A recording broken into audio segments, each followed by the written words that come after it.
ለምለም ዮሐንስ፣ ቴዎድሮስ አየለ፣ ይትባረክ ከበደ፣ ሰላም ተሾመ። ሰላም ጤና ይስጥልን ተመልካቾቻችን፣ እንዴት ውላችኋል? እናንተም እንዴት ውላችኋል?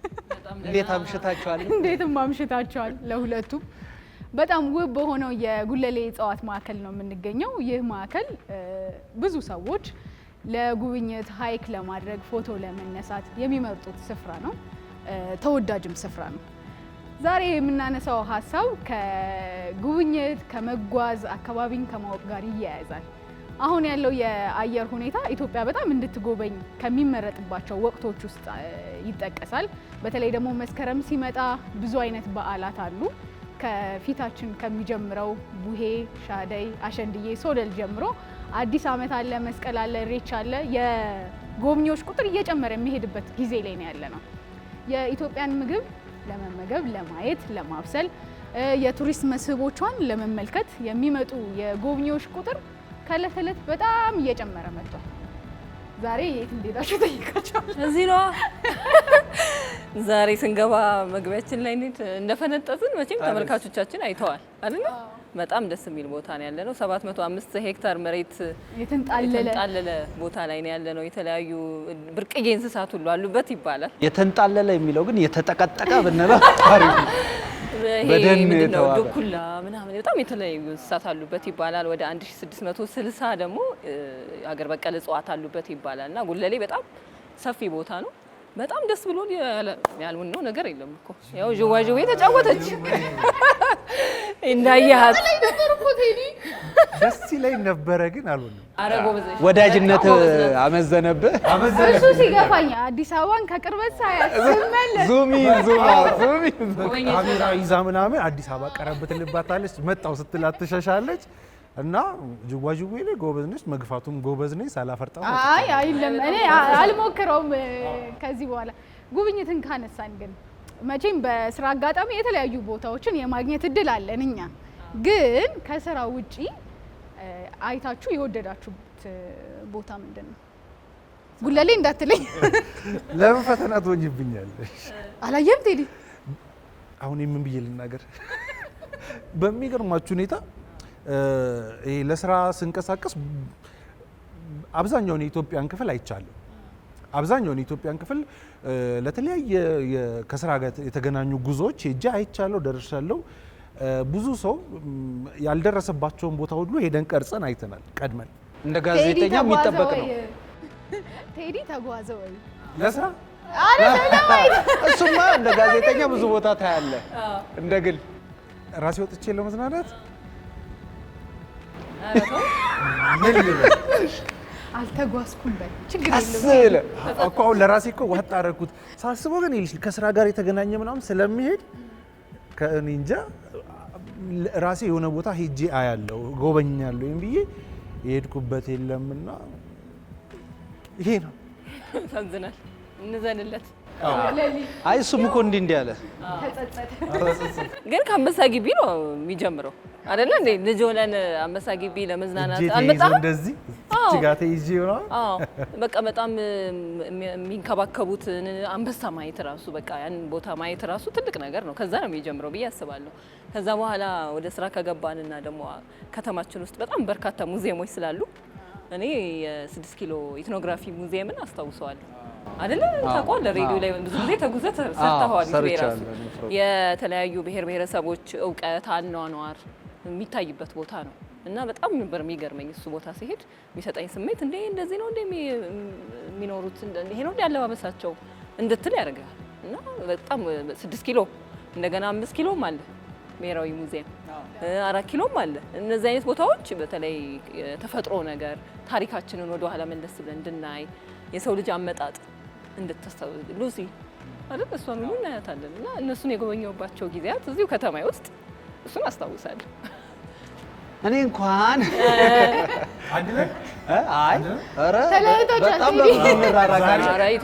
ይሄ የመውጣት የመሄድ ልብ ነበር የነበረኝ። አሁንም ድረስ እንደዛ መዞር ማየት ምናምን ስለምወድ እዛችሁ ከጅጅጋ ሀረር አስቢያው ትልቁም ቦታ ነው እንግዲህ ሀረር በመስህቡም በምኑ የምትታወቅ ነች በታሪኩ። እዛ ሀረር ሄጄ ከጓደኛዬ ጋር ከዛ የጅቡንም የምሽቱን ትዕይንት ጀጎል ግንብን መዞሩንም አርተር ራምቦ ሙዚየሙንም ብዙ ቦታ ብቻ እንደዚህ ጎብኝቼ እንትን ብዬ አውቃለሁ። ለሌላው ማጋርቼ አውርቼ በቃ አልጠገብ ብለሻል አይደል?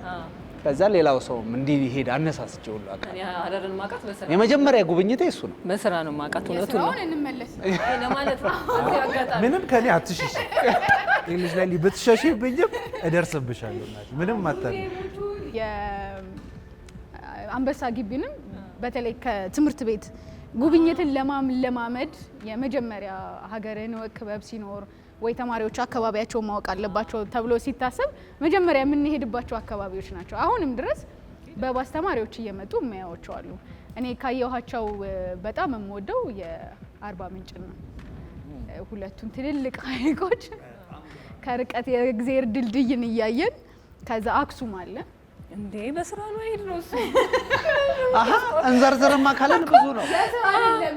የስራ ያልሆነም አለኝ እኔ በነገራችን ላይ አክሱም አብርሃ ወአጽብሃ ወደዛ አካባቢ በደንብ ይጃል ከስራ ውጪ በብዛት ብዙ ቦታ ደጋግመ ከምትጎበኛቸው ግን እዚህ አሁን የምትኖርበት አካባቢ ላይ አዲስ አበባ ላይ ያየኸው ስቴዲ ዛሬ ተይዛል ትሉ እኔ የክፍለ ሀገር ልጅ ነኝ። ተወልጄ ያደግኩት ይርጋለም የምትባል ከተማ ላይ ነውና አብዛኛውን የክፍለ ሀገር ልጅ ሆኖ ወደዚህ ወደ አዲስ አበባ ሲመጣ መሄዱ ማረጋገጥ የሚችለው ወይንም ደግሞ እዛም ያየ ሰው ካለ ሲገናኝ ምናምን የአንበሳ ግቢ አንበሳዋ ጎን ሆነሽ ቤተሰብ ይዞሽ ይሄዳል አይደለ? ቀጀንተን ብለሽ ፎቶ ትነሻለሽ። አዲስ አበባ ሄጄ መጥቻለሁ በአንበሳ ነው እና ምልክትም ስትናገሪ ምናምን ፒያሳ ሊሆን ይችላል እኮ አንበሳውን ግቢ አለፍ ብለ የሆነ ቀኝ መታጠፍ ያለ ግብራ ትልና በግራው ተገባ ቀጥታ ስትይ ወጣ ለሩቅ ነው ከዛ አዲስ አበባ እንግዲህ አስቢ ከ4 ኪሎ ፒያሳ ድረስ ምልክት መነሻሽ በቃ የአዲስ አበባ መነሻና መድረሻው አንበሳ ግቢ ነበረ እና የቴዲ ግን ያልገባኝ ይርጋለም ሆኖ ያንን የፍልውሃ ቦታ እንደው እንደ ያለሽን ነገር እንደ መጎብኘት አለማሰብ ነው እንጂ ሄደህበታል አይደል? እሱንማ በደንብ በቃ ታዲያ እሱ እኮ ነው ድኛለሁ እንጂ በይርጋለም ፍልውሃማ አባቴ እንዲ መጀመሪያ ውሃውን ለማለማመድ ምናምን ያቃጥላል ትንሽ ሞቅ ይላልና እናንተም ሂዱ እስቲ ለማለት የሜዲሲን ቱሪዝም እኮ አንዱ ነው እና ይርጋለም ለመታጠብ ለፈውስ አለው ስለሚባል ይሄዳል ሰው እኮ ትልቅ ሰው ይትባረክ ትልቅ ሰው ቅርብ ስለሆነ አዎ በቅርበት ስላለ ምንሽ ደጋግመን እንሄዳለን። ይርጋለም ተወልዶ ያደገ ልጅ ፍልውሃን ሳያየው ውሎ ያድርም። ያው በተፈጥሮ ስለተከበብሽ ወንዙን ሁሉ እንታያለሽ እና አሁን አዲስ አበባን እየኖርኩባት ያለውን አዲስ አበባ በደንብ ያታለሁ፣ እወጣለሁ፣ ገባለሁ። ተጓዢ በመንገዱ በኮሪደሩ ስትሄጂ ግራና ቀኝ የምታየው አለ፣ የህዝብ መሰባሰብ አለና ይሄን ስታይ በቃ ይሄንን ሳትጎበኛት ትመለሽ። አሁን በፊት እኮ አዲስ አበባ ውስጥ ወክ ለማድረግ ከመኪና ጋር እየተጋፋ ምናምን አሁን በስነ ስርዓት ወክ ማድረግ ትችላለህ አይደለ? ያን እድል መጠቀም ይቻላል ብዬ አስባለሁ። አዲስ አበባ ውስጥ እንዴ ሙዚየም ልጨምር ዞማ ሙዚየም አሁን በጣም ወደው ቦታ ነው። መካኒሳ ጋር ያለው በተለይ ከዛሬ 7 ዓመት ይመስለኛል ከተመሰረተ የመካኒሳው እና የቆሻሻ መጣያ ቦታ ነበር። የኛ ሰፈር ወይ እንኳን ደስ ያለ ቆሻሻ መጣያ ቦታ ነበር። አቦ ማዞሪያ አካባቢ ከዛ የመስከረም አሰግድና አርቲስት ኤልያስ ስሜ ሆነው በጋራ ውጪ የነበራቸውን ልምድና ተሞክሮ አይተው እዚህ ለምን የራሳችንን ነገር ኢንቨስት አድርገን አካባቢውን አንቀይርም ብለው ተነስተው ይሄን ሙዚየም ሰሩ እና ስገባ በጣም የሚገርመኝ የድሮ የቤት አኗኗር አለ አይደል? በጭቃ የተሰሩት ዲዛይኑ በጣም ይገርመኛል። ቤተ መጻፍ አለው እዛ ውስጥ ቤተ መጻሕፍት የስዕል መሳያ አለው ብዙ ነገር አለው እና እንስሳታው ግቢው የምተነፍሽበት ስፔስ አለው እና የዞማ ሙዚየም በቃ ካየኋቸው እዚህ ከተማችን ውስጥ ከስራ ውጪ ስራሽ እኮ ነው አትቆጪ። በጣም አሪፍ ቦታ ነው ብዬ አስባለሁ። ትንሽ ከፍ ብትይ እኮ ደግሞ እዛው ጊዶ ዋሻ ደግሞ ነበረ። ጊዶ ዋሻ የሚባል ያኔ በጣሊያን ጊዜ የተቆፈረ ዋሻ ነው ይባላል። ማን ነው የተገኘ እንደዚህ እቃዎች ምናምን የተቀበሩበት ነው ይባላል። እዛ አቦ ቤተክርስቲያን ጀርባ ያለ ነው። በጣም ብዙ ታሪክ አለው ይባላል እና እሱም በአዲስ አበባ የመስህብ ቦታዎች ውስጥ የተያዘ ነው። እሱንም ትጎበኝ ነበር ከፍ ብትይ። በቃ ሄዳለሁ። ሰላም የጎበኘኸውን አንድ ላይ ነው የነገርከኝ? እኔ እነዛ አየው አካባቢ ላይ ያሉትን ያለው። ከዛ ውጪ ደግሞ አሁን ልጆች ከወለድን በኋላ ይዞ ማስጎብኘት አላ ቦታ እነዚህ መስህብ ቦታዎች አሁን መዝናኛ ቦታዎች ራሱ የመስህብ ቦታዎች እየሆኑ ስለሆነ እነሱን የማየት እና አራዳ ፓርክን ጨምሮ በጣም አሁን ስታነሳ ፓርኮቹን ስታነሳ ልጅሽን ብቻ አይደለም ይዘሽ የምትሄጂው አይደለ? አብዛኛው ወላጅ ለራሱም ቦታ አለው የምታደርጊው ነገር የምትዝናኝበት ወይ መጽሐፍ ማንበብ ሊሆን ይችላል። ስፔስ አለው ለወላጅ እና ጥሩ ነገር ውስጥ ይመስለኛል። እሱን ፊል አድርገዋል። እኛ አሁን ለኛ ልጆች ምን አያችሁ ቢባል እሱን ይላሉ። ለኛ ብርቅ ላይ ሆንብን ይችላል። አሁን ላይ ምናልባት ለትውልድ ስትወጣ አንተም ታያለህ። ሌላው አሪፍ ነገር ምንድነው ከዚህ ከዲጂታል ሶሻል ሚዲያ መስፋፋት ጋር ተያይዞ ቭሎግ የሚሰሩ ሰዎች አሉ። የማስጎብኘት የምታያቸው ቪዲዮዎች እዛ ቦታ እንድትሄድ ያደርግሃል። ብዙ ጊዜ ያምራል እንዴ ቆይ እስኪ ልሞክረው። ቅርብህን ያለውን ቦታ ራሱ እነዛ የሚሰሩት ሰዎች ሲሰሩ ታይና ሄደ የመጎብኘት እድል ይኖርሃል። በጣም ካያችሁት ቦታ የተለየ ስሜት የፈጠረባችሁ እስካሁን ስታስታውሱት በጣም የሚገርም ትውስታ ያላችሁ ቦታ የትኛው ነው? ከመጎብኘት ውጪ ማለት ነው አይደል? እዛው ቦታውን ስናየው በስራም ሊሆን ይችላል። ብዙኛውን ጊዜ የማናውቃቸው ቦታዎችን እንሄድና እንደዚህ ነው እንደ ይሄ አካባቢ መጀመሪያ የሰማናቸውን ነገሮች ልንቀይር እንችላለን፣ አዲስ እይታ ልንይዝ እንችላለን። እና አይተኸው አስተሳሰብህን የቀየረልክ ወይ እስካሁን ስታስታውሰው የተለየ ስሜት የሚሰጥ ስፍራ? ሀሮ ደንበል ወይም የዝዋ ሐይቅ ላይ የጥምቀት አከባበር ስርዓት ይለያል። በቃ ሄዶ ያየው ሰው በቦታው የተገኘ የሚሰማውን ስሜት ቃል አውጥቶ አይገልጸው።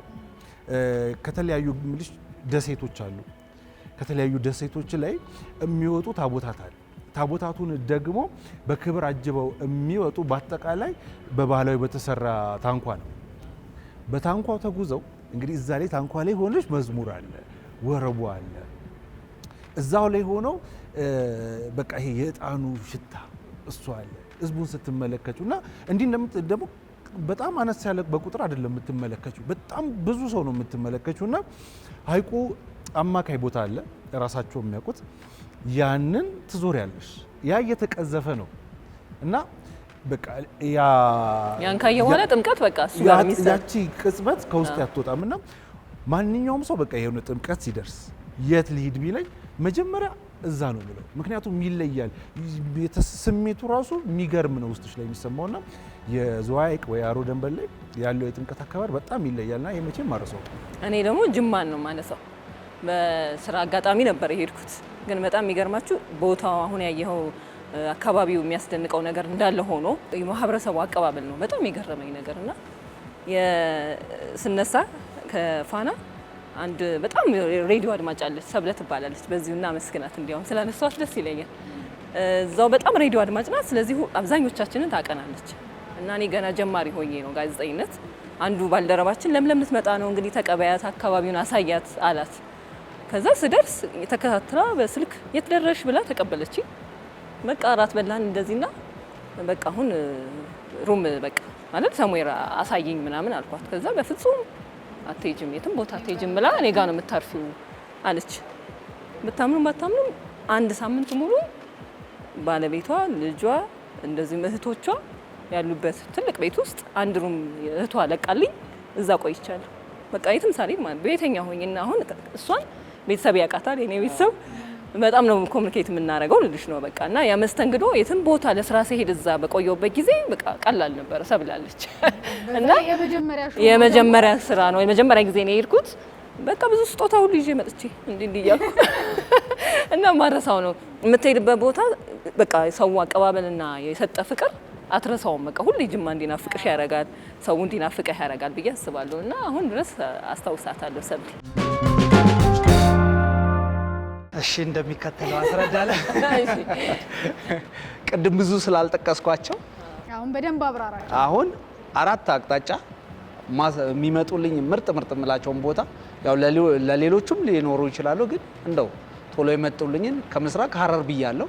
ሀረርን ተያይዞ ወደ ድሬዳዋ ደንገጎ ላይ ስትወርጂ ሀርላ የሚባል አካባቢ ያለ የቆየ ነዋሪዎች የነበሩበት እና እሱም ቦታ ወደ ከምስራቅ ወደ ምዕራቡ ስትሄጂ ወለጋ ላይ እንደዚሁ የነበሩት የንጉሳውያን ቤተሰቦች ወይም ደግሞ የዛን ወቅት የነበሩ የአካባቢው ገዢ በቀረ ጎዳና የምንላቸው ያኔ የነበሩበት ሙዚየም የወለጋ ሙዚየም ተብሎ ነው የገባ ነው።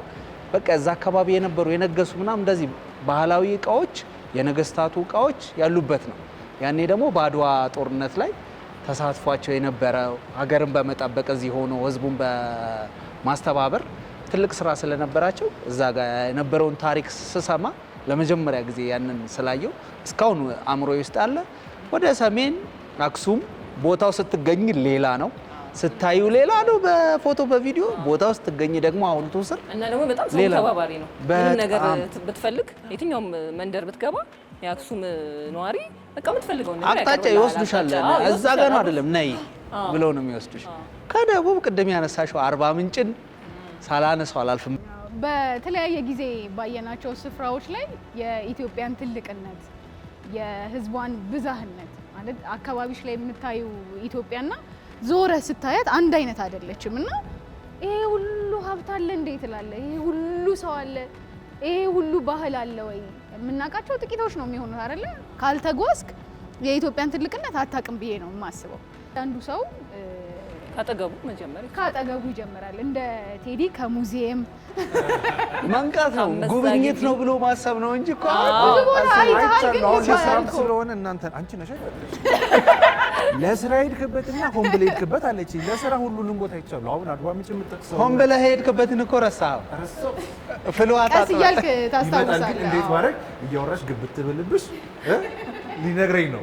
ተዘጋጅ። ይህንን ሀሳብ ይዘን አንድ እንግዳ እንቀበላለን። እንግዳችን ተሾመ አየለ ወይንም ደግሞ ባላገሩ ይባላል። ላለፉት 20 ዓመታት ባላገሩ በተሰኘው ድርጅቱ የአስጎብኝነትን ስራ ሲሰራ ነበረ። ስታዩት ታውቁታላችሁ። ደርሷል እንግዳችን። ዝናብ ግን እየዘነበ ነው። አዎ ዝናብ እየዘነበ ነው። ጥላ ይዘን እንቀበለዋለን። ዛፍ ካለ ዝናብ አለ። እንግዳ ቤት ባዶ እጅ አይገባም ብሎ ያስሸከመኝን ዳቦ ተመልከቱ። ሰላም ናንተ ይሁን። እንዴት ነህ? ደህና ነህ? እንዴት ነህ? እንኳን ደህና መጣሽ። ሰላም ነው። እንዴት ነህ? አለ አለ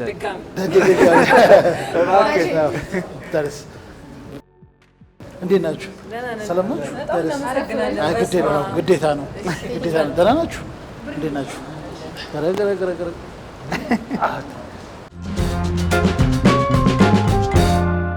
ማምሻን ነው የተመለከታችሁ ያላችሁ ተመልካቾቻችን። ከሚጎበኙ ነገሮች መካከል ባህልና ከባህል ጋር ተያይዘው የሚከናወኑ ሁነቶች ናቸው። ዳቦ መቁረስም ይጎበኛል አይደል? አምሮ ባህል በነገራችን ላይ ሁሌ እንዳማረበት ነው የሚያስቀና እንትን ያለው የሱ አቀራረብ ሁልጊዜ በተለይ ደግሞ ጎፈሬና ጢምክን እንዴት አሎም ብሎኝ ነው። ሀገራችንን ሰላም ያድርግልን። አሜን። ደግ ደጉን ሁሉ ያሰማን። አርሶ አደሩን አውሎ ያገባልን። ሀገራችንን በክፉ የሚያይ ሁሉ ያርቅልን። ፍቅር እንደሸማ ያላብሰን። እንግዲህ የቀረበውን የኔ ባጎደልኩት እግዚአብሔር ይሙላ። ሰላም ያድረን በጌታ ኢየሱስ ክርስቶስ አሜን። ይኸው እንግዲህ አርሶ አደር አንዳንድ ቦታ ነው ቢላዋ የሚያስፈልገው እንጂ ሰርቶ አይደል ያቀረበው። እንደዚህ ያደርግና ሀገራችንን በክፉ ያየንን እንደዚህ መለስ አድርግልን ይደረግና አቤት። ይሄ ደግሞ የሚገርማችሁ የጅሩስ እንዴ ነው። አቤት አሰጣጡ ራሱ ስስት የሌለው ደስ የሚል እኮ ነው። እንዴት ይሻላል? ሰላም አንቺ ነክላል።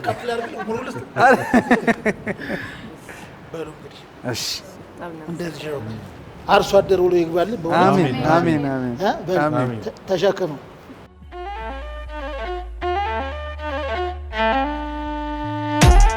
እስቲ ያው ይትቤ ይፈተናል። በነገር እስቲ ፈንጠቅ ፈንጠቅ ፈንጠቅ እንዳልደፋ ፈንጠቅ አለ። እስቲ ፈንጠቅ ይሄ ነገር ልደማው ይችላል። ቀበሮ ሰዎች ማለት ይሄ ነው። ፈንጠቅ እስኪ ሞክር። ይዣለሁ። ይዛታል አዎ እና ጣል እንደዚች ጎንበስ እና ፈንጠቅ ይሄው የኔ ከጎደለው ራሱ ላሳይ። አይ እኔ ከጎደለው ላሳይ። ለምን ነው የሚደረገው? አባቶች እንግዲህ በብዙ አንግል አይተው ይመስለናል። ሳይቀመስ መሬት ትቅመስ፣ መሬት አበቀለች፣ መሬት ሰጠች፣ ስለሰጠችን ምስጋና ላንቺ ይገባል እንደማለት ነው ብሎ አባቶች ነግረውናል። ስለዚህ ከመሬት የተገኘን ከኛ በፊት መሬት መቅመስ አለባት። ስለዚህ የሰጠችንን መሬት እናመሰግናለን። እናመሰግናለን። ያው ክብረት ይስጥልን። አምሻ እንግዳ ላይ የመጣ ሰው በ3 ሰከንድ የሚመለስ ፈጣን ጥያቄ ሳይመልስ አይጀምርም ውይይቱን እና በ3 ደቂቃ የምትመልሳቸውን ፈጠን ያሉ ጨመርኩት አይደል? እጇን ቀመስሻት። 3 ሰከንድ ነው። በ3 ሰከንድ ነው የምትመልሰው። ማብራራት አይቻልም። እንደ ጠየቅን በ3 ሰከንድ ትመልስልናለህ። ልክ መሳት አንዴ ይቻላል።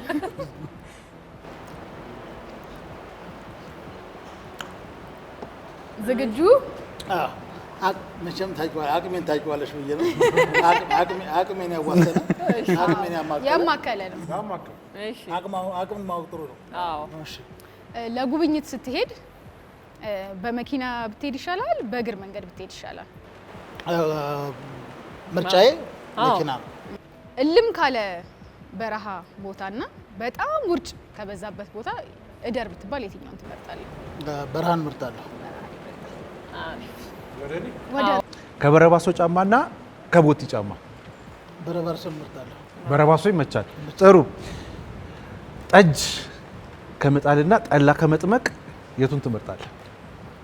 ስራ ቢሉ እንደ ስራ የሚቀለው ጠላ ነው። አንተ የምትመርጠው የቱን ነው? አንዱን ምረጥ። አንድ ልምረጥ። ጠጅን እመርጣለሁ። ጠጅ። አንድ ጊዜ ታዲያ ችርስን በላ እንጂ ለዚህ ምርጫ። ለጉብኝት ስትጓዝ በየትኛውም አጋጣሚ ከባግ ከቦርሳ ውስጥ የማይጠፋ አንድ ነገር አንድ ዕቃ? ካሜራ። ኦኬ እሺ። እስካሁን ያላየኸው ግን በጣም ማየት የምትጓጓው ቦታ? ጋምቤላ።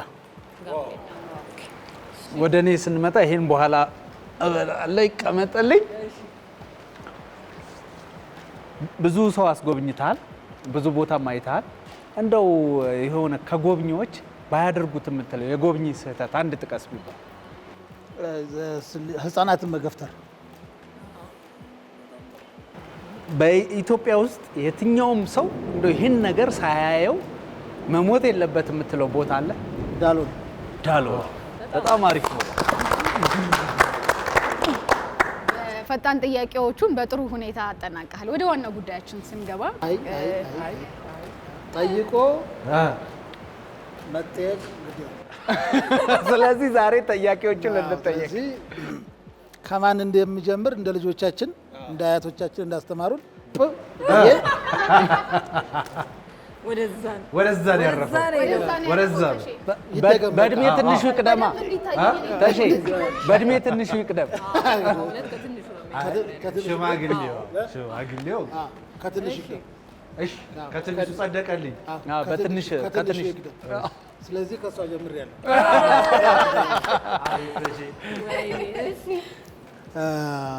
ያዝልኝ፣ ሰከንዶችን ይዛለሁ። ፍቅር ሲይዝሽ ምን አይነት ስሜት ይሰማሻል? መነጫነጭ ነው።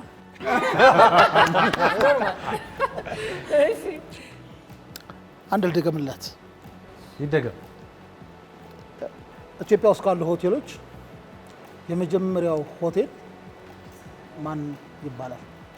1 2 3 ወደ እንጦጦ ጉዞ እንሄድ ብለህ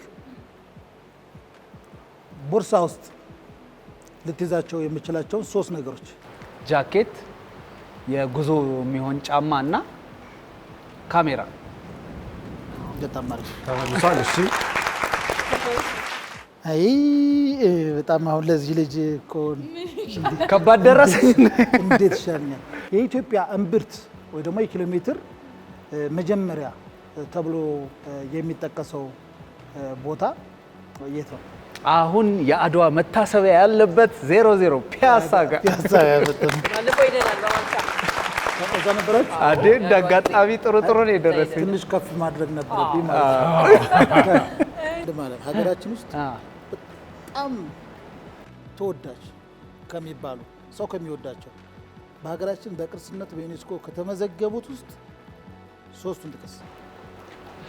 ሀረር ጀጎል ግንብ፣ አክሱም ሐውልት እንደዚሁም ደግሞ ከማይዳሰሱ ቅርሶች አንዱ የገዳ ስርዓት።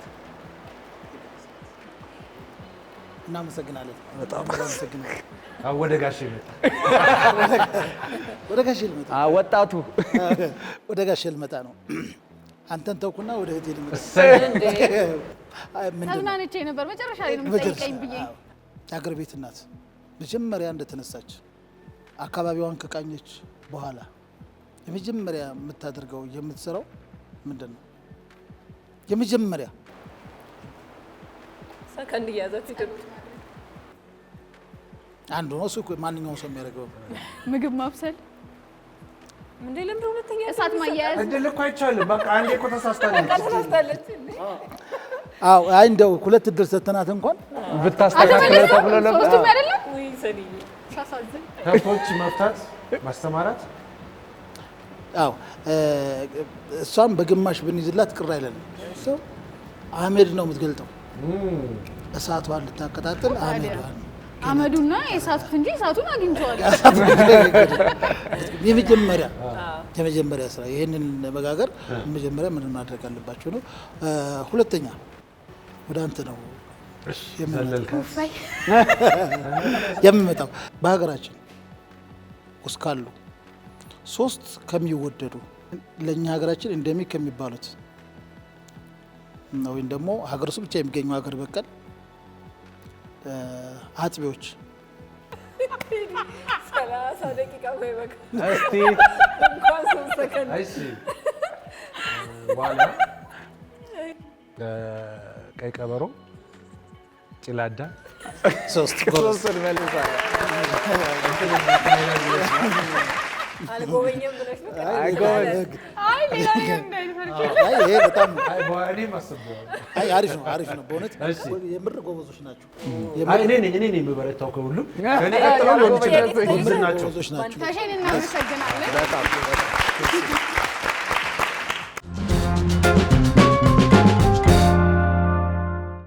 ከዚሁ ሀገርን ከማወቅ አካባቢያችንን ከማየት ጸጋዎቻችንን አውቀን ሌሎች እንዲያውቁት እንዲያዩት ከማድረግ ጋር የተያያዘ ነው የዛሬ የማምሻ ጉዳያችን። እንደው ተሼ የሆነ ሰው አሁን እኔ ተነስቼ በቃ ጉብኝት መጀመር አለብኝ፣ አካባቢን ማወቅ አለብኝ፣ የኢትዮጵያን የቱሪስት መዳረሻዎች ማየት አለብኝ ብዬ ባስብ ከምን ልጀምር? የ3 ሰከንድ አይደለም ማለት አይ አይደለም፣ 3 ሰከንድን ጨርሰናል። በሁለት ከፍሎ ማየት ይፈልጋል። በሀገር ውስጥ ቱሪዝም እና ከሀገር ውጭ የሚመጡ እንግዶች ከፍለን ብናየው ደስ ይለኛል። በእኛ አካባቢ ከሆነ አንድ ሰው ሀገሩን ለማወቅ ከፈለገ የራስ ነው፣ የቤቱ ያውቀዋል። ልምድ ለማየት አዲስ ነገር ለማየት እውነትን ለማየት ከፈለገ ከጎረቤቱ ነው መጀመር ያለበት፣ ከአካባቢው ነው መጀመር ያለበት። ከቤቱ ከሱ ቤት ውጭ ያለውን ነገር ምንድነው እዛ ቤት የተለየ ነገር ያለው ብሎ ማየት መረዳት፣ ከጎረቤቱ ብዙ እርምጃ ሳይሄድ ከበሩ ጀምሮ ወጣ እንዳለ የጎረቤቱን በር፣ እድሞውን፣ አውድማውን፣ አካባቢውን ከሱ የተሻለ ነገር ከሱ የተለየ ነገር ማየት መጀመር ያለበት ከራስ በኋላ ከጎረቤት ነው ጉብኝት መጀመር ያለበት። እንደ ውጪዎቹ ግን ሁለት ነገር ነው፣ ምርጫ አላቸው። ስለ ኢትዮጵያ ያነበቡ ጎብኚዎች ከሆኑ በኢሜይል ሲጠይቁ ይህን ቦታ ይህን ያህል ጊዜ አለኝ፣ 7 ቀን አለኝ፣ 20 ቀን አለኝ፣ 10 ቀን አለኝ፣ ማየት የምፈልጋቸው እነዚህም ቦታዎችን ነው ብለው ይጠይቃሉ። ይህን በጠየቁበት ጊዜ ቀናቸውን፣ ጊዜያቸውን፣ ባጀታቸውን በማዋሃድና በማጣጣም በመጀመሪያው ቀን የመጀመሪያ በረራቸው የሚጀምረው ከአዲስ አበባ ስለሆነ ከአዲስ አበባ ሲጀምር ወይ ደግሞ ፕሮግራማቸው ሲሰራ የመጀመሪያው የምንጀምረው ከሉሲ ወይ ደግሞ ከናሽናል ሙዚየም እናስጀምራለን። ከዛ ወደ እንጦጦ፣ ወደ ስላሴ ካቴድራል፣ አዲስ አበባን የተለያዩ ቡናችን እንደምታውቁት ውብ ነው። እንኳን ለእንግዶቹ እንግዳ ለመጣበት ሽታው የኢትዮጵያ ቡና እንደምታውቁት ነው እና ገና ወረድ ሲሉ አፍንጫቸውን ከፍተው ሲሉ ትመለከታቸዋለች። ስለዚህ ወደ ተሙካ ምናምን ወስደናቸው መርካቶንም ይወዱታል። ስለዚህ ከዚህ ከአዲስ አበባ ጀምረን ነው በየጥያቄያቸው መሰረት ከሰሜን ሊሆን ይችላል፣ ደቡብ ሊሆን ይችላል፣ እነሱ በመረጡት እናስተናግዳቸዋለን። ምረጡልን ካሉን ግን እኛ ከሀገራችን ውስጥ የምናወዳድረው ነገር የለም። አንዱ ትልቅ ነው፣ አንዱ ትንሽ ነው፣ አንዱ ሰፊ ነው፣ አንዱ ጠባብ ነው ብለህ የምትሸጠው ነገር አይኖርም። ግን ከፕሮግራማቸውና ከበጀታቸው አንጻር ቀናቸው አጭር ከሆነ ፍላይት ይመረጥላቸዋል። በፍላይት ሁሉም ከፍላጎታቸው ፕላስ የኛን ሪኮሜንዴሽን ጨምረን ፕሮግራም እንሸጥላቸዋለን። ይህ ፕሮግራም ሲሸጥ ግን ባይቀሩ የምንላቸው ከተራሮቻችን ካነሳን ባይቀሩ ሰሜን ተራሮችና ባሌ ማውንቴን እና ጓሳ ኮሚኒቲ ሎጆች እነዚህ እጅግ መታየት አለባቸው ብዬ በግሌ የሚሸጣቸውና የማስታወቋቸው ቦታዎች ናቸው። ሁለተኛው ቅዱስ ላሊበላን እንኳን ቆሜ እንኳን እያሰብኩ በህልሜ ሁላ የማስተዋወቅበት እንትን ገጥሞኛል። ጥያቄሽ ካልተመለሰልሽ አሁን አንድ ሰው ስል አሁን ለምሳሌ ቴዲ ከስራ ጉብኝት ውጪ አስቦ የሚሄድባቸው ቦታዎች አልነበሩም እና ከዚህ ውይይት በኋላ መጀመር ይፈልጋል። ውይይት ቅድም እንዳልከው በቅርበት አውድማ ላይ ያገኝ ይችላል ወይ ጎረቤቶች ላይ ያገኝ ይችላል። እንደ ከተማ ውስጥ የሚኖርም ከአዲስ አበባም ወጣ ብሎ የተለያየ ቦታ ያለ ሰው ይሄንን ፕሮግራም አይቶ ከዚህ በኋላማ ጎብኝ ነው መሆን የምፈልገው ሲል እንዴት ብሎ አድርጎ ይጀምር ነው ጥያቄው። እንዴት አድርጎ ምን ከየት ይጀምር? አሁን በቃ የለውም ሀሳብ ስለ መጎብኘት ስላለበት ቦታ ከየት እንደሚጀምር ምናምን አያውቅምና በጣም እንደ ቤቱ ሰላም አግኝቶ ሰላም ውሎ ጥሩ አይቶ ጥሩ ሸምቶ ጥሩ ተመልክቶ በጣም ወዶት እንዲመለስ ባላገሩ አስጎብኛል።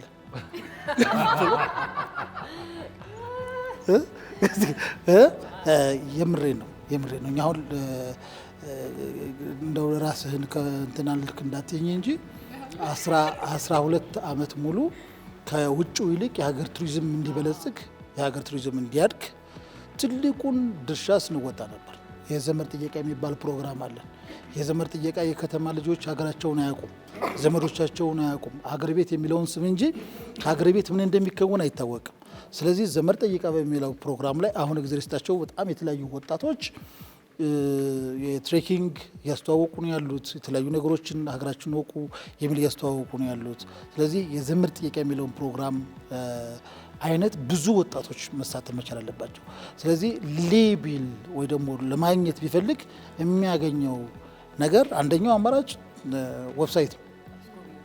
አስጎብኚዎችን ለማግኘት መጀመሪያ ከተማ ድራይቭ ማድረግ አይጠበቅበትም። አሁን ጊዜው የኦንላይን ነው።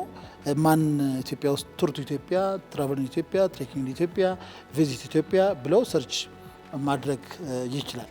እዚህ ላይም ባላገሩ ቱር ብሎ መፈለግን እንዳለበት ነው። ስለዚህ ቤስት አቬሌብል ብለን የምንመክራቸው ኢንተርኔት ያጃቸው ላይ ያለውን ስልክ አውጥተው ሰርች አድርገው ማግኘት ይችላሉ ማለት ነው። ቦታዎችን መለየት ወይም መፈለግ ይችላሉ። ኢኮኖሚስ መዘጋጀት የለበትም? ግን ኢኮኖሚ ትልቁ ነገር ነው። በጣም የማዝነው በጣም የሚያስቆጨኝም እኛ ኢትዮጵያኖች ለመጎብኘት እኔ ይህን ፕሮግራም ሳዘጋጅ ወይ ደግሞ ይሄ ዘመድ ጥየቃን ጠየቁ ብለን ስንት ስናደርግ ሁለት ትልልቅ ችግሮች ይነሳሉ። አንደኛው ገንዘብ ነው፣ ሁለተኛው ጊዜ ነው። ሁለቱም ምክንያት ናቸው። ለማፍረስ ወይ ደግሞ ለመፍራት ወይ ላለመጓዝ የሚደረጉ ምክንያቶች ናቸው። በእርግጠኝነት ሁላችንም በቀን ላላስፈላጊ ስልክ ስንት እናወጣለን? ላላስፈላጊ ግብዣ በላልኝ ጠጣልኝ፣ ማኪያቶ ጠጥቻለሁ በግድ ጠጣ፣ ጠላ ጠጥቻለሁ በግድ ጠጣ፣ ስንት እናጠፋለን? እነዚህ ቀላል የሚመስሉ ግን ብዙ ውጤት ያላቸው በቀን በአሁኑ በቀን ከእነዚህ ላይ 200 ብር መቀነስ ይችላል። በወር 6 ብር በመቆጠብ በአመት የምናገኘውን ቆጥበን አንደኛ ገንዘብ ያለኝም ያለው ሰውዬ 20 ሰው ጋራ ግሩፕ ላይ ጆይን አድርጎ በትንሹ 4 ቀን እስከ 5 ቀን ጎብኝቶ ሀገሩን መመለስ ይችላል። ሁለተኛው አማራጭ ጊዜ የለንም የሚሉት ናቸው። እኛ እውነት ኢትዮጵያኖች ጊዜ የለንም ፈልገ ነው እንደው ጊዜ ኢትዮጵያን የማየት እድሉ ጊዜ ለዚህ ለማየት ጊዜ የለንም ብለን ስንል ራሳችንን መጠየቅ ጊዜ የለም ጊዜ የለሽም አለ። ስለዚህ እንደው ጊዜ ጠባብ ጊዜ ይኖራል። በአመት እያንዳንዱ የግል ተቋም የሚሆን የመንግስት ተቋም አንድ በአሰሪና ሰራተኛ ህግም መሰረት 16 ቀን ከአመት ፍቃድ አለ። ከ16ቱ በፕሮግራም አቅደን 8ቷን ቀን እናንሳት። እውነት ኢትዮጵያን ማየት ከፈለኩ እውነት ማማን ማየት መዳሰስ ማሽተት መንካት ከፈለኩ እውነት ጎንደር ያለውን እውነት ደቡብ ያለውን ጋምቤላና ቤሻንጉል ያለውን ወንድሜን አፋር ሶማሊያ ያለውን እህቴን ባህሏ ምን ይመስላል ባህሉ ምን ይመስላል ምን አላቸው ምን ይሰራሉ ምን ይወርሳሉ ምን ያርሳሉ ብለን ማየት ከፈለግን አልነጃሽንና ላሊበላን ደርሰን መመለስ ካስፈለገን 8 ቀን ከበቂ በላይ ነው። ይሄም አልፈልግም ውድ ነው ካለ ውድ ነው ጊዜ ውድ ነው ካለ ጥሩ ነው ጊዜ ውድ ነው እንደው ሸርተት እንበልና አርብ ከሰዓት ከዚህ ተነስተን ሞጫ እናደርግ እንችላለን። የከሰዓት ፍላይት ሲዘሽ ላሊበላ መሄድ ይቻላል፣ ድሬዳዋ መሄድ ይቻላል፣ አሶሳ መሄድ ይቻላል፣ አዋሳ መሄድ ይቻላል፣ መቀሌ መሄድ ይቻላል፣ አክሱም መሄድ ይቻላል። አርብ እዛ ቦታ ገብተን ከተማዎቹን ያሉ ይናፈቁን ወንድሞቻችን አግኝተን በማታ ከተማዎቹን ወክ አድርገን ንፋሶቹን ንጹህ ነገር ከመጨናነቅ ያለብን ቆመህ የሆነ ቦታ ቆመህ ጮሪ ብለህ በጥቂት እንደተንጠራርተህ ከዛ በኋላ በነጋታ መደበኛ ቱርን ጎብኝተህ ወገኖችን አግኝተህ የምትፈልገውን ነገር አይተህ እሁድ ከሰዓት የናፈካት ጎጆ ውስጥ ትመለሳለህ። በቀላሉ በቀን 200 ብር በአመት አጠራቅሞ በጣም እንግዲህ ታች ብዙ ገቢ የሌለን ሰዎች ጋር ይሄንም ታሰብ ያለበት በቀላሉ ኢትዮጵያ ውስጥ የሆነ ቦታ መጎብኘት አለበት የተባለ ቦታ ካለ ላነብ እችላለሁ፣ ቪዲዮ ልመለከት እችላለሁ። እንደው በአካል ሄጄ እነዛን ቦታ መጎብኘቴ ምን ጥቅም ያስገኝልኛል? ምን ይጨምርልኛል? ኢትዮጵያዊ ነኝ ስትል ምን ይሰማሃል? ልብ ሙልት የሚያደርግ ስሜት ምን ይሰማሽ? ኩራት፣ አንደኛ ጸጋ፣ ይሄ ተፈጥሮ ደስታ። አያችሁ ይህንን ኩራት የበለጠ ጠብቀኸው እንድትቆይ እናቴ ነች እንኳን እናቴ ሆንሽ ብለህ ማለት ያላትን ሀብት ቦታው ላይ ተገኝተህ ስትመለከተው የምር ኢትዮጵያዊ ስነ ልቦና ካለክ እንባ ይተናነቃል። ታየው ከፍ ትላለህ። ስለ ነገ ላሊበላን ሄደህ ስትመለከት እኮ ህንፃ ውስጥ አይናችን እየጠፋ ያለውን ስነ ህንፃ ጥበብ አክሱም ሄደህ ብትመለከት እንዴ እውነትም ኢትዮጵያዊ ሆንኩ። አባቶቻችን ምን ሰርተው ነበረ? እናቶቻችን ምን አድርገው ነበረ? ምን ጣና ገዳም ብትመለከት መጽሐፍቶቻችንን ብራናዎቻችንን እድሉ አግኝተን አባቶች ገለጥ አድርገው ሲያሳዩ እኮ ነጮች እኮ የላቸውም። እነሱ የሌላቸው እኛ እጅ ላይ ያለውን ለማየት በመታደልህ በማቀድህ እጅግ ደስታ ነው የሚፈጥርብህ፣ እጅግ ኩራት ነው የሚፈጽም። ፍጹም ኢትዮጵያዊ እንኳን ሆንኩ ብለህ እውቀትም ቀስመህ ትመጣለህ፣ ልምድ ቀስመህ ትመጣለህ። ምናልባትም እዚህ ያላገኘሃትን ኮረዳ ዞሮ መጣ። ይሄ ጥያቄ ሹክ ብለውክ ነበር። ቱር ስናደርግ የማህበረሰብ እሴትን ሼር እንደራረጋለን። እኔ ከወጣሁበት ማህበረሰብ ብቻ ልጋባ አልችልም። እኛ ኢትዮጵያውያን ደግሞ ውብ የሚያደርገን ትልቁ ነገራችን ጋብቻችን የተሰባጠረ ነው። ኑሯችን የተዋሃደ ነው፣ የጠበቀ ነው። ማንም ሊፈታው አይችልም። ስለዚህ አንዱ ይሄን ነገር ለማግኘት አንዱ ይሄን ነገር ለማሳካት እስኪ መሄድ መራመድ ያ ማለት በኔጌቲቭ እይታ እንዲታይ አልፈልግም። እይታው የተለየ ስለሆነ ስለዚህ ሪል ኢትዮጵያ ታገኛለህ። ገጠር ውስጥ ሄደ ስትመለከታት ውሃን ስትቀዳ ሽክናዋን ይዛ እንዴት ዋልሽ ስትላት ያርን መስገን ብላ ወይኔ የኔ በሆነች ዘሯን ጠይቅልኝ። ስለዚህ ይሄ እሺ፣ ግን ወደ እኔ አንድ ነገር ማንሳት ፈልጋለሁ። እኛ ሄደን መጎብኘት ላይ ማለት ማየት ላይ ነው እያወራን ያለ ነው። ማስተዋወቁ ላይ ደግሞ ትንሽ ብንመጣ ደስ ይለኛል። አካባቢያችን ላይ ያሉትን ማወቅና ለሌላው ማስተዋወቅ እንዴት ነው የምንጀምረው? አንዳንድ የተሳሳተ ነገሮች መረጃዎችን ልናስተላልፍ ስለምንችል እንደኛ እንደዚህ እኮ እንደዚህ አይነት ቦታ ነው ይሄ ቦታ ባትሄዱት ይመከራል የሚል የተሳሳቱ መረጃዎች ሊተላለፉ ይችላሉ። ስለዚህ እንዴት ነው ማስተዋወቅስ የሚጀመረው? ከሱ ደግሞ ትንሽ ብትነግረን። ምንድነው እዚህ ላይ ያለፉት መንግስታቶችን በየደረጃቸው ማመስገን እፈልጋለሁ። በየደረጃቸው ሁሉም በየደረጃቸው ኢትዮጵያን እንዲታወቅ የኢትዮጵያ ቱሪዝም ለዓለም እንዲታወቅ የተደረሰበት መንገድ በተለያየ መልኩ በዲፕሎማሲው ምክንያቱም የግድ ቱሪስት ናልን ብቻ አይደለም፣ ሀገር እንድትተዋወቅ ዲፕሎማሲ ትልቁ ነገር ነው እና ሁሉም በየአቅሙ በየዘርፉ ከነገስታቱ ጀምሮ እስካሁን ድረስ የድርሻቸውን እየተወጡ ነው፣ ተወጥተዋል። ስለዚህ ሁሉንም በየደረጃቸው በየዘርፋቸው እናመሰግናለን። አሁን ግን ቴክኖሎጂው ጊዜው ያደገ ጊዜ ነው ያለው። ሀገርን ለማስተዋወቅ የግድ አስጎብኝ መሆን አይጠበቅብንም። ሀገርን ለማስተዋወቅ የግድ በቱሪዝም ሚኒስቴር አካባቢ ላይ መስራት አይጠበቅብንም። ሁላችንም ኃላፊነት ተሰምቶን ያየነውን ቆንጆ ነገር ፎቶ አንስተን የኔ አካባቢ ነው የተወለድኩበት አካባቢ ያለኝ ስለ አካባቢው መጽሐፍ ፖስት ማድረግ ሁሉም ሰው በፌስቡክ፣ በቴሌግራም፣ በዋትስአፕ በተለያየ በቲክቶክ ዘመኑ የፈጠራቸውን በመጠቀም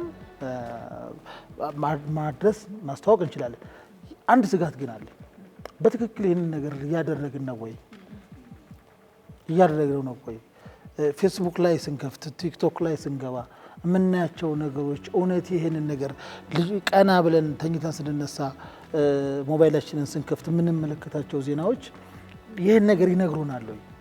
ለምን መልካም ነገር አጽፈን ለምን መልካም ነገር ሸራ እናደርጋለን? ስለዚህ በዚህ መልኩ ብናስተዋውቀው በጣም ቀላል ይሆናል ብዬ ኑልን ጎብኙልን።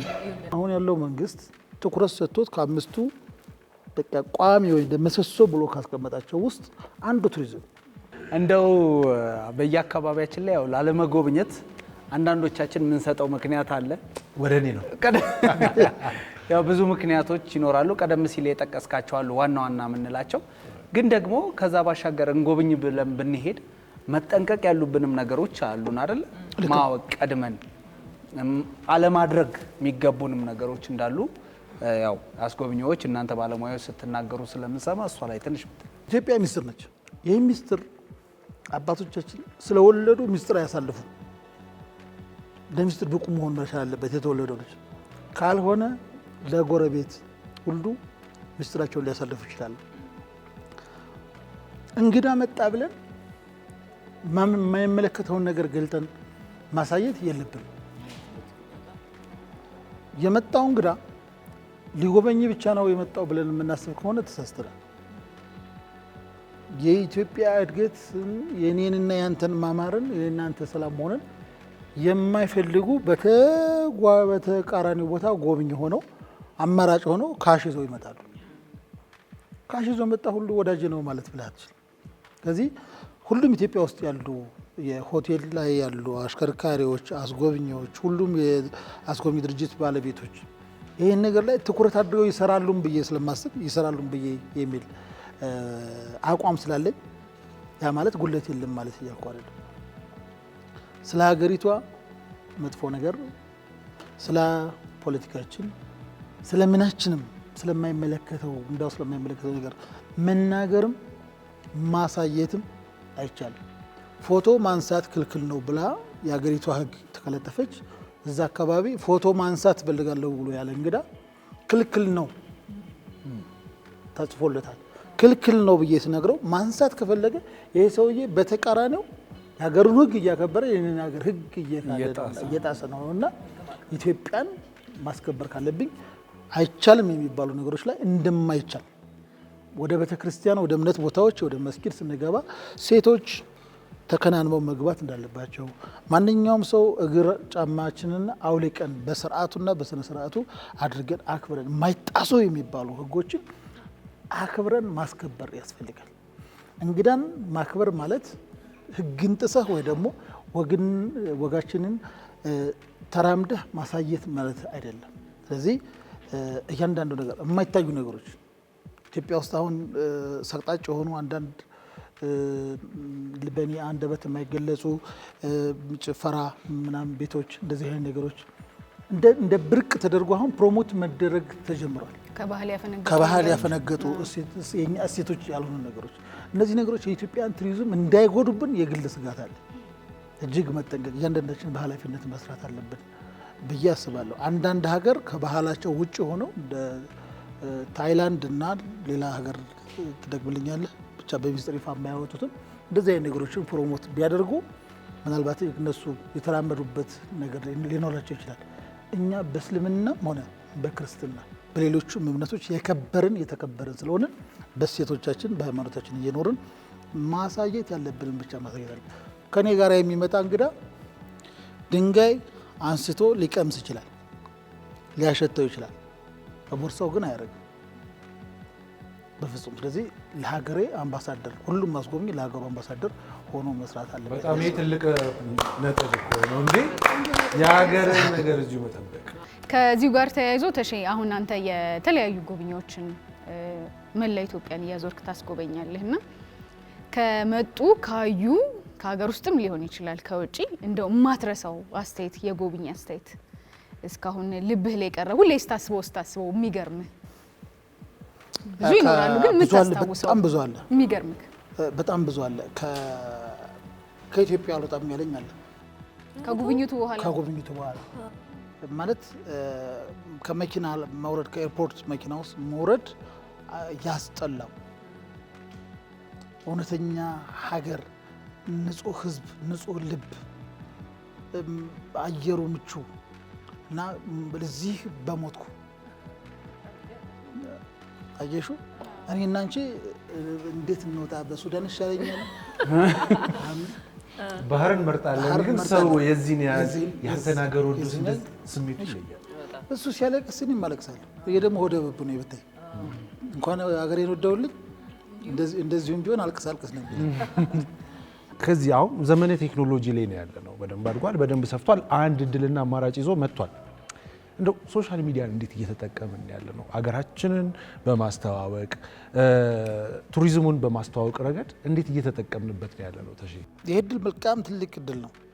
ዘመን እየረቀቀ ነው። ዘመን እየቀደመን ነው። ቴክኖሎጂው እየቀደመን ነው። ወጣቶቻችንም እየተላመዱት ነው። ተተኪው ትውልድ እየሄደ ነው።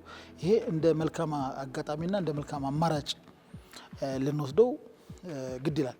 እኔ ያሰብኩትን ልደክም ያሰብኩበትን አሁን በፈለግኩት ቋንቋ ነግሬው ጽፎ አዘጋጅቶ ፕሪንት ማን ነው ስሙ ያልሽኝ?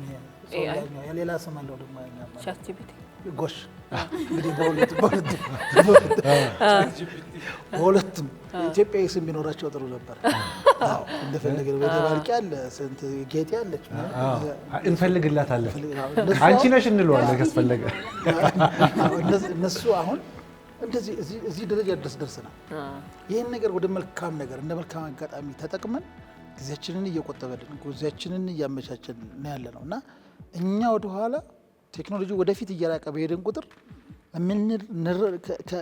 ከዘመኑ እየራቀን ቃሉ ሊከብድ ይችላል። ወደ መቃብር አፋፍ ወደ ችግር ላለመግባት ቶሎ ብንችል መቅደም፣ ካልሆነ ግን ቶሎ ከስር እየተጠጋን ወጣቶቻችንን ልጆቻችንን በመልካም በጎ እንዲጠቀሙበት ማገዝ፣ መስራት፣ ትምህርት ቤቶች፣ ዩኒቨርሲቲዎች፣ መንግስት ልዩ ትኩረት፣ ወላጆች ልዩ ትኩረት አድርገን መስራት ያስፈልገናል። እየሰራን ነው ወይ ብለን ስናስብ እኔን ጨምሮ ጥያቄ ምልክት ውስጥ ይሆናል።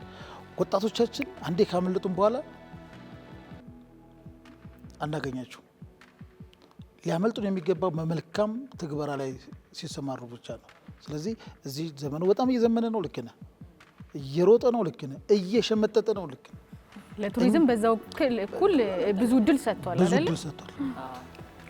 ስለ ሀገራችን የሚባሉ ነገሮችም ላይ እንደዚሁ ምላሽ መስጠቱም ላይ ያለንበት አይደል? መተው ጎብኝተው የሆነ ነገር ሲሉ ድሮ ያው ሌላው ዓለም ይቀባበለዋል፣ እኛ እንቀር ነበር። ተደራሽነቱ በጣም ሰፊ ነው። አንድ ፎቶ አንስተ አገር ውስጥም ያለ ዓለም ላይም ያለ ሰው በዛ ፎቶ ብቻ የሰዎች መተው እንዲያዩ እንዲያውቁት እድል ትሰጣለህ። ይሄኛው እስከዛሬ ከነበረው እድል በጣም ብዙ ነው ብዬ ያስባለሁ። የሚገርምሽ ነገር ቅድም እንዳነሳውላችሁ እድሉ ሰፊ ነው። ያስተናገድነው እንግዳ በትክክል አስተናግደነዋል ወይ? ይሄንን ሄዶ ስለ ኢትዮጵያ መልካም እንዲያወራ መልካም እንዲናገር ሲመጣ ከኤርፖርት ጀምሮ ያለን አቀባበል ምን ይመስላል?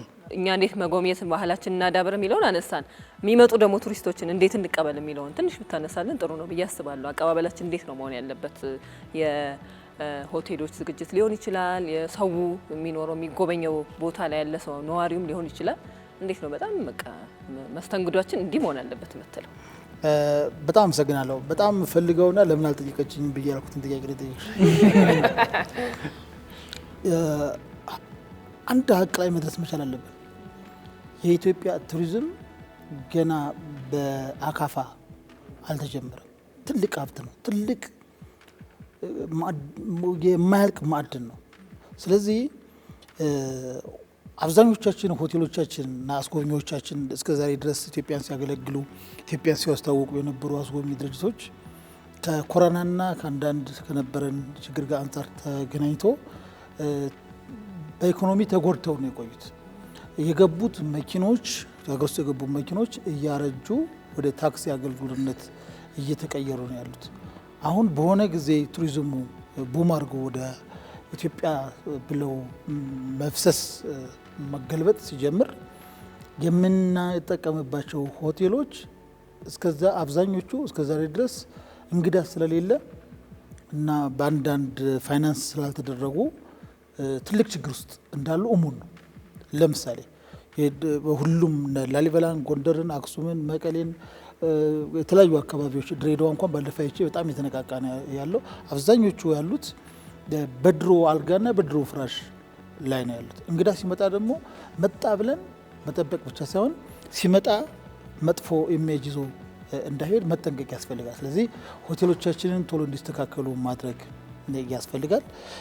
አስጎብኚዎች መኪኖቻቸውን እንዲያስተካክሉ ወይ ደግሞ ተቀያሪ በአዲስ መንፈስ እንዲነሱ እነሱን ማነቃቃት ማገዝ ይፈልጋል።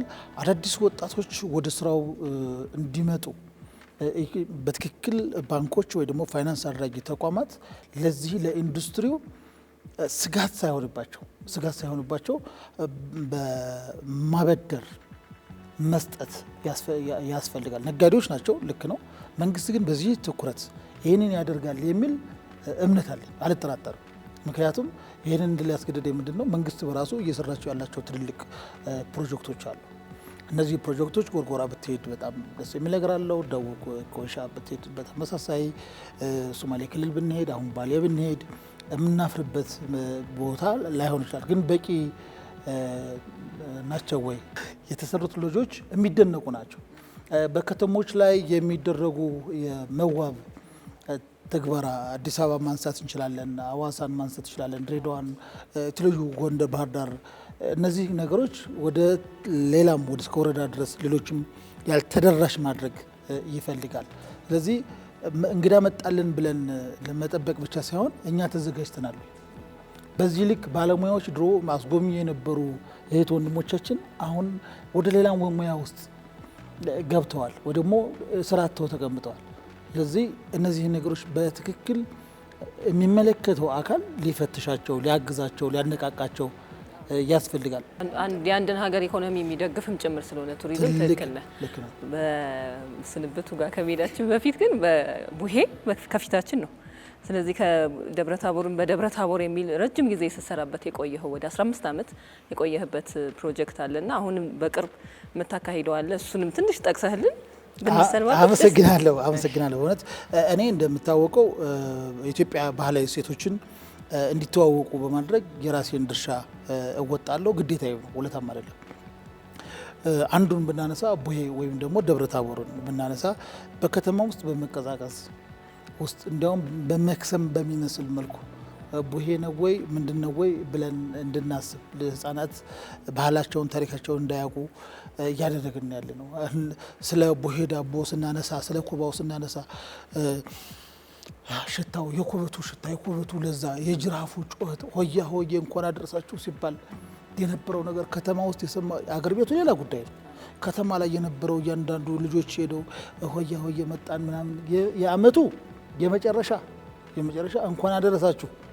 የአዲሱ አመት ደግሞ እንኳን አደረሳችሁ። አሁንም ችቦም የሚበራበት የልጆች የታዳጊዎች ተስፋ የአባቶች ልጆቻቸውን የሚመረቁበት ታዳጊዎችን የሚመረቁበት የሚያወድሱበት ክረምቱ የተገባደደበት ቡሄ ከሄደ ያለም ክረምት ዶሮ ቆጮ የለም ሌሊት የተባለበት ትልቅ በዓል ነው እና እየደበዘዘ ሲመጣ እኔ ወንድምሽ ደግሞ የለም የምችለው ማድረግ አለብን ብዬ ላለፉት 15 ዓመት ያክል ቡሄን በአዲስ አበባና በተለያዩ ከተሞች እንዲነቃቃ በዚህ አጋጣሚ ሁሉንም ሚዲያዎች እናንተንም ተቋም ጨምሮ ሁሉም የነበሩ ሚዲያዎች ይህንን ፕሮግራም ይሰሩ ነበር። ይህን ስናደርግ ኩራት ይሰማናል።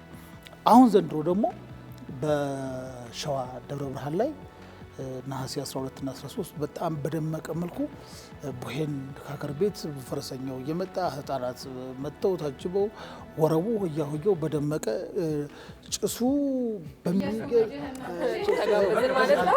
እኛ እንሄዳለን ማለት ነው። ተጋብዘናል ማለት ነው። ይህንን እሴት እናመሰግናለን። በዚሁ አጋጣሚ ለቡሄ ለደብረ ታቦር እንኳን አደረሳችሁ አደረሰን ማለት እወዳለሁ። መልካም በዓል እንዲሆን እመኛለሁ። ለመጨረሻ ትሆነ ብዬ የቀረችኝ አንድ ጥያቄ ነበረችኝ። በጣም ጥያቄ ነው። በጣም ፍጥነት ጥያቄ አንድ ሰው ብቻ ነው የምጠይቀው። ከእናንተ ከማምሻ ፕሮግራም ውስጥ 3 የተለያየ ይዘት ያላቸውን መልሽልኝ። ይዘት የተላለፉ ነው የተላለፉት እስከዛሬ የሄድ ናቸው። እሺ አርአያነት አይደል? ለሰዎች አርአያ መሆን፣ ሶሻል ሚዲያ እና አጠቃቀማችን፣ ከዛ ደግሞ መደማመጥ። ምንድን ነው መደማመጥ? ሶስቱም ወሳኞች ናቸው። ማንን ላግባ አለ ትልቁ ማንን ላግባ የኔ ጉዳይ